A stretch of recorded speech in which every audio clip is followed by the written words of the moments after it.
Hi, Haley. This is today's video. Wow, it's been quite a past couple of days for me, and I'm glad I finally have a chance to just lay here and relax and make a video for you. Um, oh, Thanksgiving, that was quite a night. Um, Besides everything I told you about the food and junk, a few other interesting things happened that night. I met my aunt's on and off boyfriend. His name is Kenneth. He seems like a nice enough guy. He's apparently really rich. And my aunt has been trying really hard to get with him and like be with him, like get him to marry her. And I'm kind of worried about that because it seems almost like she's pinning all her hopes on marrying this really rich guy. And it's making her look like kind of a... I love my aunt. She's very nice, but I mean, she's acting like a gold digger. I believe I just said that. When she was sitting down at the table with him, they were right across from me, and I have to admit she was being a little annoying. Every time my grandparents would say something in Spanish, she would turn to him and ask in a really excited voice, like, "Oh, you know what that means? It means this and this," or "Do you know what this means? It means that." And I don't know, she's never like that. Maybe it's just being around a guy she really likes, or I don't know. And then something really disturbing happened when I spent the night. I sat upstairs with Tom and Jess, and I was playing games. I was talking to you on the computer at the time. But started talking about their mom, my aunt, my godmother. That's who she is. She's my godmother. And they said some nasty things about her. They said that Jessica said that when she's in a relationship with a boy, that the way it's going has to coincide with her mom's. If her mom isn't if her mom isn't having a good relationship with Kenneth, then she'll try to sabotage Jessica's relationship just because she's spiteful. And Tom said that she's always getting drunk, like every single day, as soon as possible, and that she needs to drink to go to sleep. And those statements horrified me. I couldn't believe them. I was like, what? And I went back home and I told my mom, and she was like, "What are you talking about? Madina's not like that." She said that Jessica may have thought that's how her mom was, but it turns out the relationship that my aunt sabotaged was actually already going downhill because Jessica's boyfriend's parents were the kind of parents that like to carefully plan out their children's path through life, and apparently they have a very prestigious path set for him.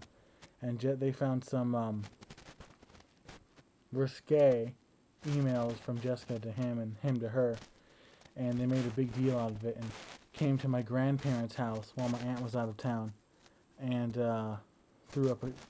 kicked up a storm, demanding to see my aunt.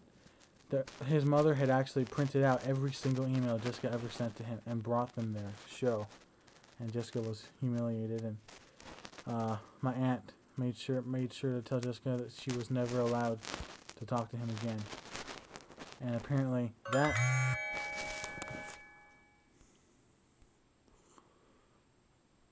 I'm running out of battery. I gotta get this quick. So that's actually what really happened. It was nothing to do with Malvina being a horrible person who sabotages relationships. It was just going a bad way. And that threw everything they said into question. And I was like, how can I trust anything they say? And my mom said that Tom and Jess are manipulative people who are very spiteful and keep all their feelings inside. And the more I thought about it, the longer I've been here when they live so close by and staying with them, the more I realize that that's true. And it makes me sad because I love them. And I don't want to think of them as bad in any way. But Tommy's life boils down to going to school, coming home. When he's not in school, doing whatever, he's sitting at home in the exact same spot every day, with his high-tech gaming headphones on and playing Xbox all day, every day. That's what he lives to do. He gets up, he plays some Xbox before he goes to school. He comes back from school, gets something to eat, goes to play the Xbox, eats dinner, comes back up and plays the Xbox. And from that little throne of his, and he's kind of turned it into a throne, I've seen it, he says some very mean things every time I go over there. He almost always has something mean to say. And I worry that what if he talks about me behind my back? This isn't supposed to be a gossip session. What am I saying? Today today was quiet. I just stayed home. My friend Cody came over and he I want my phone to turn off. He showed me the game Sonic Colors, and it's actually really fun. I know you don't play Sonic the Hedgehog games, but it's a really fun game. And he also challenged me to the Super Smash Brothers match I was telling you about. And I kicked his butt. I ground him into the dust. It made me kind of sad. I was hoping he'd be awesome. I'm not going to give you the stare, don't worry. And we geeked out over Pokemon White version because I found a way to patch it and make it mostly in English, and we were freaking out. But the only problem is it's a really rough translation, and there's a whole lot of ellipses, like ... There's like all over the place. It seems like a 13-year-old kid from Gaia did the translation.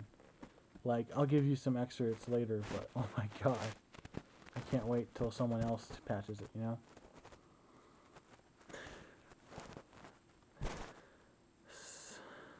So many things these past few days. You know, I went to see Harry Potter and the Deathly Hallows. It was a pretty fun movie watching experience because not only was it fun to sit next to someone, my little brother, who knew everything about everything in the movie, but the whole audience was super huge Harry Potter fans, and it was the best thing ever because it was like 70% diehard fans and 30% people who had to come, like the boyfriend or the girlfriend or the son or the older or little brother. And whenever a key plot point would pass, you could always hear whispers in the theater of someone asking a question, and then in a slightly louder voice, the explanation. Like in the scene where Harry and Hermione are in Godric's Hollow, looking at Harry's parents' grave, and you see Bathilda Bagshot, which is actually Nagini, standing there staring at them. There was like whisper, whisper, whisper, whisper, and then it was like, oh, that's Bathilda Bagshot, the lady who wrote that book, and they have to go see her. And it was pretty hilarious. My favorite moment during the whole movie is the scene where Harry goes out on the ice over pond and brushes aside the ice, and you see the sword of Gryffindor down there. And like all throughout the theater, intermittent intervals, it was like, the sword, the sword, the sword, it's the sword. What is that? It's the sword. I kid you not, it was like the best thing ever. Me and John were laughing. And I gotta say, there was actually a little bit of crying around me when Dobby died, and I have to admit, I teared up a little bit. And I don't think you're human if you didn't at least feel sad when the poor little guy died. My brother felt really sad, and he teared up a bit too. I think he might have cried, but I didn't see.